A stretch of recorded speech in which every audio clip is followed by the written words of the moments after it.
रात्रीचे 12 वाजले होते. एका आलिशान गाडीमधून अतिशय सुंदर मुलगी खाली उतरते आणि पुलाखाली शेकोटी करून शेकत असलेल्या 3 भिकाऱ्यांकडे जाते आणि त्या 3 भिकाऱ्यांपैकी एका भिकाऱ्याला घेऊन ती आपल्या घरी जाते आणि आपल्या घरच्यांसमोर सांगते की हा माझा बॉयफ्रेंड आहे. पण जेव्हा तिला कळतं की हा भिकारी नसून हा एक मिलेनियर आहे, तेव्हा मात्र तिच्या पायाखालची जमीनच सरकते. मित्रांनो, तो मिलेनियर भिकारीचं जीवन का जगत होता आणि ती मुलगी भिकाऱ्याला आपला बॉयफ्रेंड बनवून तिच्या घरी का घेऊन गेली होती, या कथेमागचं सर्व सत्य जाणून घेऊया या कथेच्या माध्यमातून. मित्रांनो, कथेमध्ये पुढे जाण्याआधी माझी आपणास एकच विनंती आहे की जर तुम्ही आमच्या चॅनलवर नवीन असाल तर आपल्या चॅनलला सबस्क्राईब करा, लाईक करा आणि कमेंट करायला अजिबात विसरू नका. चला तर मग कथेला सुरू करूया. मित्रांनो, एक आना नावाची मुलगी असते. ती दिसायला अतिशय सुंदर असते आणि ती आपल्या आई वडिलांसोबत राहत असते. आनाचे शिक्षण पूर्ण झाले होते आणि ती लग्नाच्या वयात आलेली होती. त्यामुळे तिचे आई वडील तिच्या लग्नासाठी तिच्या मागे लागले होते की तू लग्न करून घे. तिच्या आई वडिलांची इच्छा होती की तिने एका श्रीमंत मुलासोबत लग्न करावं आणि त्यांनी एक मुलगाही बघून ठेवला होता. त्या मुलाला आना आधीच ओळखत होती, कारण तो मुलगा तिच्या वडिलांचा बिझनेस पार्टनर होता. त्यामुळे तिच्या आई वडिलांना तिचे लग्न त्याच्यासोबत करायचे होते. तो मुलगा अतिशय उद्धट आणि बेशिस्त होता.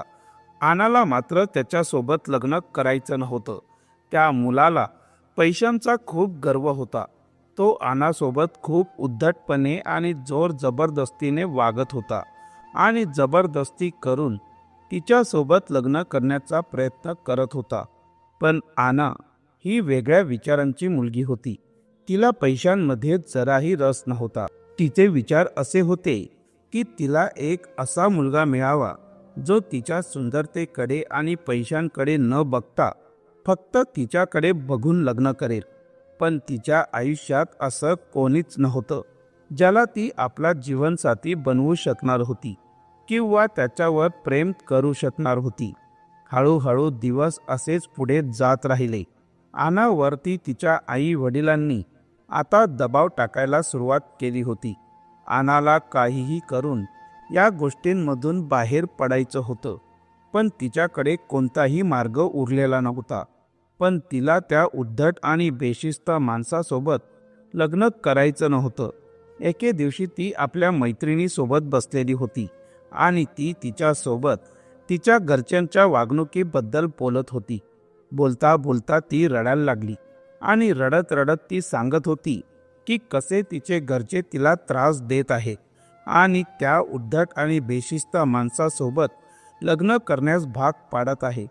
हे सर्व ऐकल्यानंतर तिची मैत्रीण तिला म्हणते की तुला फक्त त्या उद्धट आणि बेशिस्त माणसापासून स्वतःची सुटकाच करून घ्यायची आहे ना, तर मग तू एक काम कर, एखाद्या व्यक्तीला भाडे तत्वावरती घे आणि आपल्या आई वडिलांसमोर घेऊन जा आणि तुझ्या आई वडिलांना सांग की हा माझा बॉयफ्रेंड आहे आणि मी याच्याशीच लग्न करणार आहे. याने तुझे आई वडील तुला त्रास देणार नाहीत. तिच्या मैत्रिणीने सांगितलेली युक्ती तिला आवडली आणि तिने ठरवलं की ती असंच करेल. त्यासाठी ती एका सुंदर आणि गरजू व्यक्तीला शोधू लागली होती जो तिचा बॉयफ्रेंड बनून तिच्या घरी जाऊ शकत होता. शोधता शोधता 3-4 दिवस असेच निघून गेले, पण तिला असा गरजू व्यक्ती सापडला नाही. एके दिवशी ती आपल्या आलिशान गाडीमध्ये बसून एका ठिकाणी जात होती. त्या ठिकाणी जात असताना रात्रीची वेळ होती आणि बाहेर थंडीही खूप होती. तिची गाडी एका पुलाखालून जात होती आणि त्या पुलाखाली 3 भिकारी शेकोटी करून बसले होते. गाडीमधून जात असताना तिच्या डोक्यात एक युक्ती सुचली की मी तिघांमधून एकाला घेऊन जाईल आणि माझ्या आई वडिलांसमोर उभं करेल. युक्ती सुचल्यानंतर तिने गाडी थांबवली आणि ती त्या तिघांकडे गेली. त्या तिघांकडे गेल्यानंतर ती म्हणाली की कोणी आहे का जो माझ्यासोबत एक रात्र घालवू इच्छितो? मी त्याला त्या बदल्यात 1,00,000 रुपये देईन. त्यापैकी एक भिकारी म्हणाला की मी येतो तुमच्यासोबत. लगेचच दुसरा भिकारी म्हणाला की नाही, मी जाणार. त्यावर पहिला भिकारी म्हणाला की अरे, मी आधी बोललो होतो म्हणून मीच जाणार. त्या दोघांमध्ये भांडण चालू झालं होतं, पण तिसरा भिकारी मात्र अगदी शांत बसला होता. जसं की तिथे काहीच होत नाही असा तो वागत होता. त्याचा वावर खूप साधा आणि शांत होता. आनाने त्याच्याकडे बघितलं तर तो असा वावरत होता की त्याला यात काहीच रस नाही. आनाने त्याला विचारलं की तू असा शांत का बसलेला आहेस? तुला पैशांवर प्रेम नाही का? तिसरा भिकारी म्हणाला की नाही, मला पैसे नाही पाहिजेत. त्यावर आना म्हणाली की तुला खरंच पैसे नाही पाहिजेत का? त्यावर तो तिसरा भिकारी म्हणाला की मी तुझ्यासारख्या बिघडलेल्या मुलींशी वाद घालत नाही.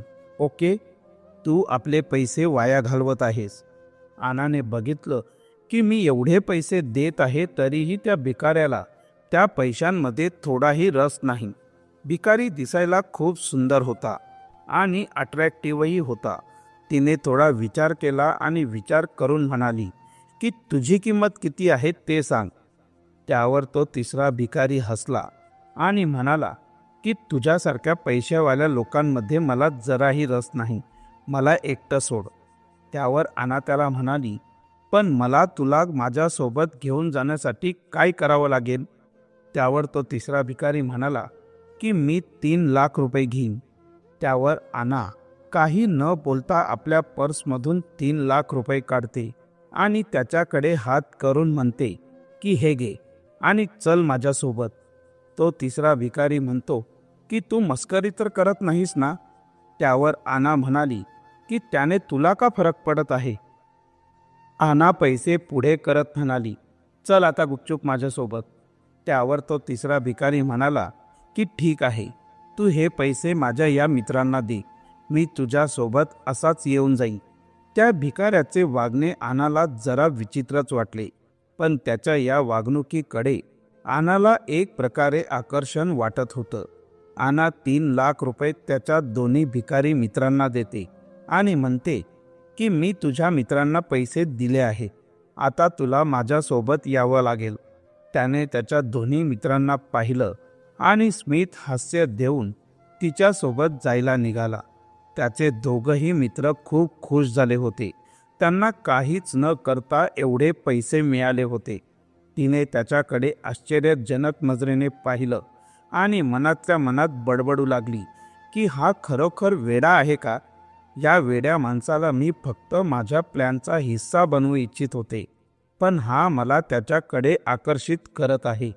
आना त्या भिकाऱ्याला घेऊन आपल्या मैत्रिणीकडे जाते. तिच्या मैत्रिणीचं एक ब्युटी पार्लर होतं आणि ब्युटी पार्लरमध्ये घेऊन गेल्यानंतर तिथे काम करणारी एक महिलेला सांगते की तुम्ही याला व्यवस्थित आंघोळ घाला आणि याचा पोशाख बदला. तिथे पोहोचल्यानंतर ती भिकाऱ्याला विचारते की तुझं नाव काय आहे? त्यावर तो म्हणतो की माझं नाव निकोलस आहे. ती म्हणते की ठीक आहे निकोलस, तू आता जाऊन आंघोळ कर आणि या मुलीसोबत जा. ती तुझा पोशाख पूर्णपणे बदलून टाकेल. त्यावर निकोलस म्हणतो की ठीक आहे बॉस, जशी तुमची आज्ञा. तो आंघोळीला गेल्यानंतर तिची मैत्रीण आनाला विचारते की हा कोण आहे आणि याला तू कुठून उचलून आणले आहे? आणि हा तर रस्त्यावरचा भिकारी वाटत आहे. त्यावर आना लगेचच म्हणते की हो, हा रस्त्यावरचा भिकारीच आहे आणि मी या भिकाऱ्यालाच माझ्या घरच्यांसमोर घेऊन जाणार आहे, माझा बॉयफ्रेंड बनवून. त्यावर तिची मैत्रीण लगेचच म्हणते की ही खूप छान आयडिया आहे आणि हा भिकारी तसा दिसायलाही खूप सुंदर आहे. हा खरंच तुझा बॉयफ्रेंड पण दिसू शकतो. तिची मैत्रीण पुढे म्हणते की तू याला घरी घेऊन जाणार आहेस, तर तू काय करायचं ठरवलं आहेस हे त्याला आधीच सांगितलं आहे ना? त्यावर आना म्हणाली की हो, मी गाडीत बसले होते तेव्हाच त्याला सर्व काही सविस्तर सांगितलं आहे. आनाची जी मैत्रीण होती, जिचं नाव मारिया होतं, मारिया जे ब्युटी पार्लर चालवत होती ते ब्युटी पार्लर भाड्याने होते आणि त्या ब्युटी पार्लरचा मालक प्रत्येक महिन्याला मारियाकडून भाडे वाढ करून घेत होता आणि तिला मानसिक त्रास देत होता. जेव्हा त्या दोघी बोलत होत्या तेव्हा तिचा ब्युटी पार्लरचा मालक तिथे आला आणि मारियाला म्हणू लागला की मारिया, या महिन्याला तुला भाडं वाढवून द्यावं लागेल. तो बोलत असतानाच मारियाला त्रास देत होता. तेवढ्यात तिथे निकोलस आला. निकोलस हा मारियाच्या मालकाला ओळखत होता. तिथे तो आल्यानंतर त्याला म्हणाला की काय हॅरी, तुला अजून पैसे पाहिजेत का तुझ्या प्रेयसीवर खर्च करण्यासाठी? त्यावर मारियाचा मालक हैराण होऊन त्याच्याकडे पाहू लागला आणि चकित होऊन म्हणाला, अरे निकोलस, तू इथे कसा? त्यावर निकोलस म्हणाला की मी इथे माझ्या काही कामानिमित्त आलो आहे. दोघंही एकमेकांशी असं बोलत होते जणू काही ते एकमेकांना चांगल्या प्रकारे ओळखत होते. पुढे निकोलस म्हणाला की जर तुला वाटत असेल की मी तुझ्या बायकोला तुझ्या असलेल्या एक्स्ट्रा अफेअरबद्दल आणि बाकीच्या लफड्यांबद्दल सांगू नये तर तू या मुलीला पुन्हा त्रास देण्यासाठी इथे परत येऊ नकोस आणि तिचे भाडे वाढ जर केलेस तर मी तुझ्या बायकोला तुझ्या साऱ्या लफड्यांबद्दल सांगून देई. त्यावर मारियाचा मालक म्हणतो की ठीक आहे, मी यापुढे तिच्याकडे येणार नाही आणि मी भाडे वाढ सुद्धा करणार नाही. एवढे बोलून मारियाचा मालक तिथून निघून जातो.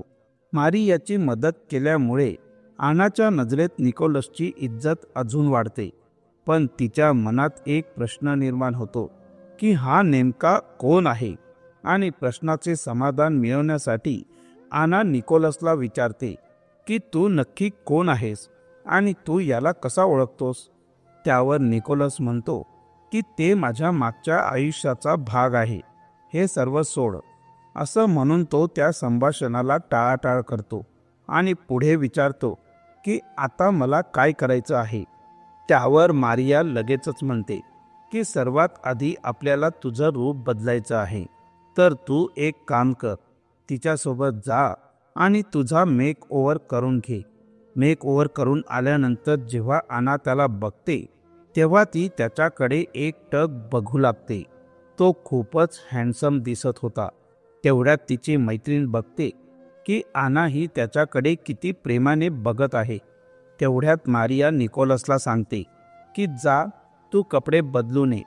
तो कपडे बदलायला गेल्यानंतर तिची मैत्रीण तिला म्हणते की तू याच्या प्रेमात तर पडली नाहीस ना? कारण जेव्हा तू त्याच्याकडे बघत होतीस आणि तू ज्या प्रकारे त्याच्याकडे बघत होतीस तुझ्या डोळ्यात एक वेगळी चमक दिसत होती. मला खरं सांग, तुला हा आवडायला तर लागला नाही ना? त्यावर आना म्हणते की नाही, असं काही नाही आहे, मी फक्त त्याच्याकडे असंच बघत होते. त्यावर तिची मैत्रीण म्हणते की आना, मी तुला खूप वर्षांपासून ओळखते, त्यामुळे तू मला बनवू नकोस. ज्या प्रकारे तू त्याच्याकडे बघत आहेस आणि ज्या प्रकारे तू त्याच्यासोबत बोलत आहेस आणि तुझ्या चेहऱ्यावर ज्या प्रकारे स्मित हास्य आहे आणि आनंद आहे ते बघून मला असंच वाटत आहे की तो तुला आवडायला लागला आहे. त्यावर आना म्हणते की अगं खरंच असं काही नाही आहे. तेवढ्यात निकोलस कपडे घालून बाहेर येतो. तो त्या कपड्यांमध्ये अतिशय सुंदर दिसत होता. आना आणि तिची मैत्रीण त्याच्याकडे एकटक बघतच राहतात, कारण तो 10 मिनिटांपूर्वी एक असा भिकारी दिसत होता जो रस्त्यांवरती झोपत होता आणि रस्त्यावरचं खात होता. पण आता त्याने तो पोशाख घातल्यावर तो अतिशय श्रीमंत घराण्यातला मुलगा असल्यासारखा दिसत होता. त्या दोघांच्या नजरा खूप वेळ खाली गेल्याच नाहीत. निकोलस आणि आना एकटक एकमेकांकडे बघत राहिले. त्यानंतर तिची मैत्रीण आनाकडे वळाली. आनाकडे बघून तिला वाटत होतं की आना आणि त्याच्यामध्ये नक्कीच काहीतरी होणार आहे. ती गालातल्या गालात हसली आणि म्हणाली की टाईम आऊट, टाईम आऊट. दोघांच्या नजरा एकमेकांपासून दूर झाल्या. नजरा दूर झाल्यानंतर आना निकोलसला म्हणाली की तू या कपड्यांमध्ये खूप सुंदर दिसत आहेस. निकोलस म्हणाला की तुमचे खूप खूप आभार. मी तुम्हाला एक प्रश्न विचारू शकतो का? त्यावर आना म्हणाली की विचार. निकोलस म्हणाला की तुला माझी मदत का हवी आहे. त्यावर आना म्हणाली की माझे आई वडील माझं लग्न करून देण्यासाठी माझ्या मागे लागलेले आहेत. त्यांनी माझ्यासाठी एक श्रीमंत मुलगा बघितला आहे आणि मला त्याच्याशी लग्न करण्यासाठी ते जबरदस्ती करत आहेत. पण मला त्या मुलाशी लग्न करायचं नाही. माझ्या आई वडिलांसाठी तो फक्त एक श्रीमंत मुलगा आहे. एवढेच खूप आहे. भले तो मुलगा कसाही असो, मला त्या मुलाशी लग्न करायचं नाहीये. त्यावर निकोलस म्हणाला की तुला श्रीमंत मुलं आवडत नाहीत का.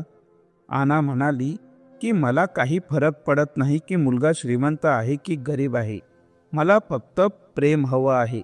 ज्या मुलाला माझ्या आई वडिलांनी माझ्यासाठी निवडला आहे तो मुलगा श्रीमंत आहे, पण तो माझ्यावर प्रेम करत नाही किंवा मी त्याच्यावर प्रेम करत नाही. त्याच्याकडे पैसे खूप आहेत, पण त्याच्याकडे कोणासोबत नीट बोलण्याचं किंवा नीट वागण्याचे कोणतेही गुण नाहीत. अशा उद्धट आणि बेशिस्त माणसासोबत मी लग्न करू इच्छित नाही. त्यामुळे मी तुला माझ्या घरच्यांसमोर घेऊन जाणार आहे आणि मी त्यांना सांगणार आहे की हा माझा बॉयफ्रेंड आहे आणि मी याच्यासोबत लग्न करणार आहे. असं केल्याने माझं लग्न त्याच्यासोबत होणार नाही आणि माझे आई वडीलही माझ्या मागे लग्नासाठी तगादा लावणार नाहीत. तुला नीट समजलं आहे ना तुला काय करायचं आहे. निकोलस म्हणाला की हो मॅडम, मला खूप चांगल्या प्रकारे कळालं आहे की मला काय करायचं आहे. मग निकोलस म्हणाला की आता मला काय करायचं आहे ते सांगा.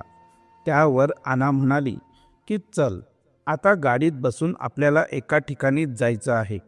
आणि दोघंही गाडीच्या दिशेने निघाले आणि गाडीत जाऊन बसले. गाडीत जाऊन बसल्यानंतर आनाची नजर त्याच्यावरून दूर होतच नव्हती. ती त्याच्याकडे चोर नजरेने बघत होती आणि निकोलसलाही हे जाणवलं होतं. गाडीमध्ये बसल्यानंतर आनाच्या मनामध्ये विचारांचे वादळ उठले होते. तिच्या मनात अनेक विचार येत होते. ती विचार करायला लागली की हा नेमका कोण आहे आणि मारियाच्या मालकाला कसा ओळखतो. हा मला इतका आकर्षित का करत आहे. मी त्याच्याबद्दल इतका विचार का करत आहे.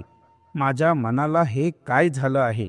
असे विचार तिच्या मनात येऊ लागले होते. हळूहळू ते आपल्या घराजवळ पोहोचले.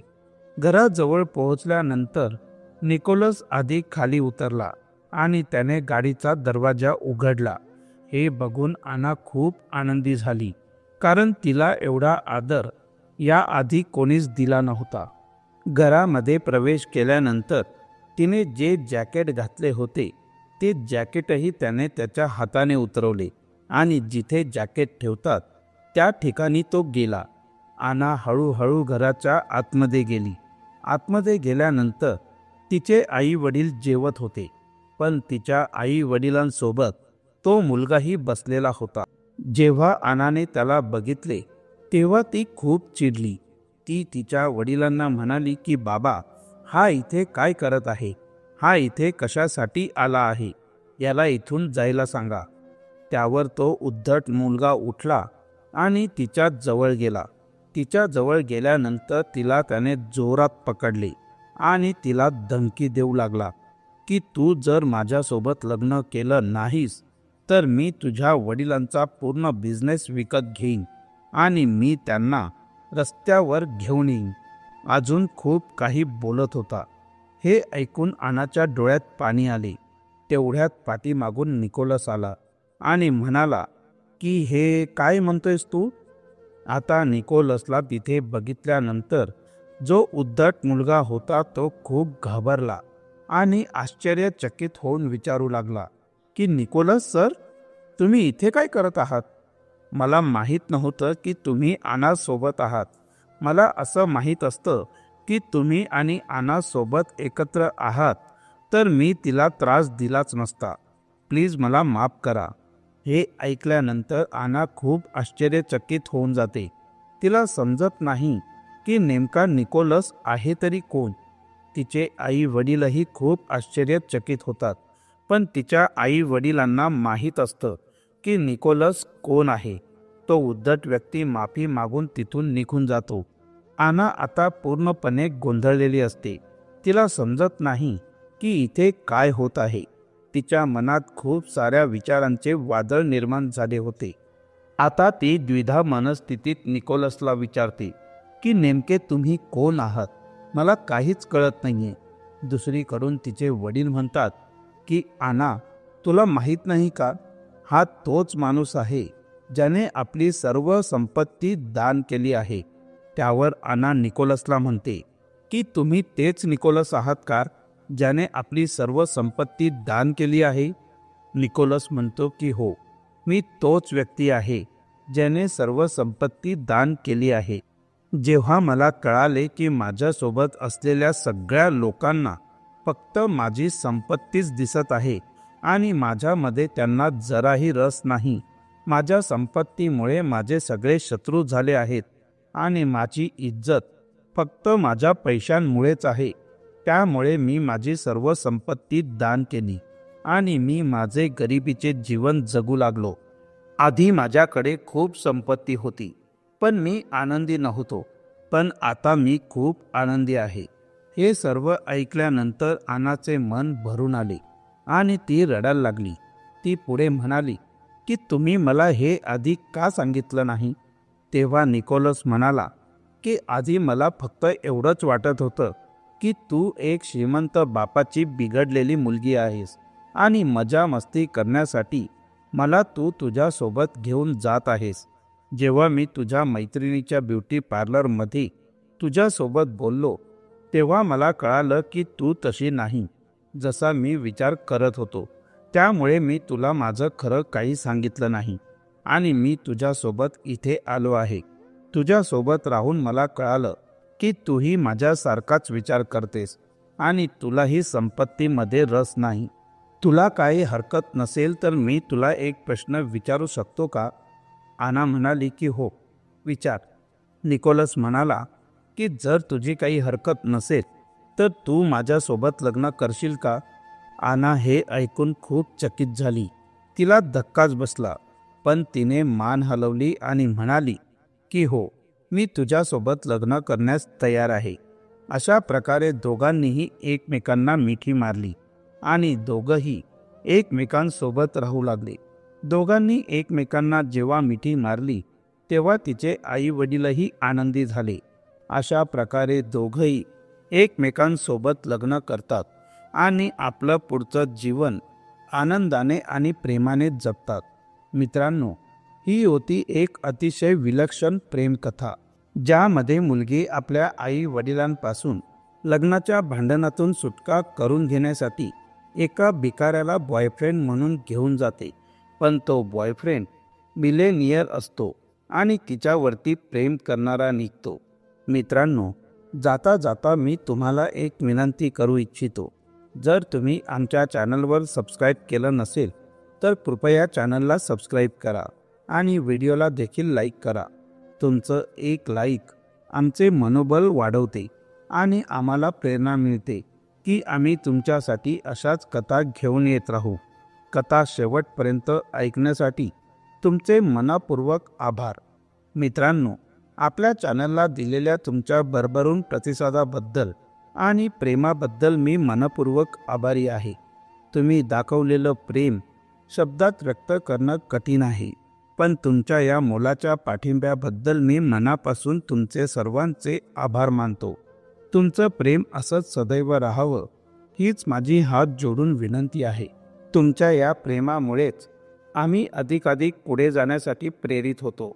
आपण संपूर्ण कथा ऐकली त्याबद्दल आपल्या सर्वांचे मनापासून आभार. पुन्हा एकदा खूप खूप धन्यवाद. थँक्यू.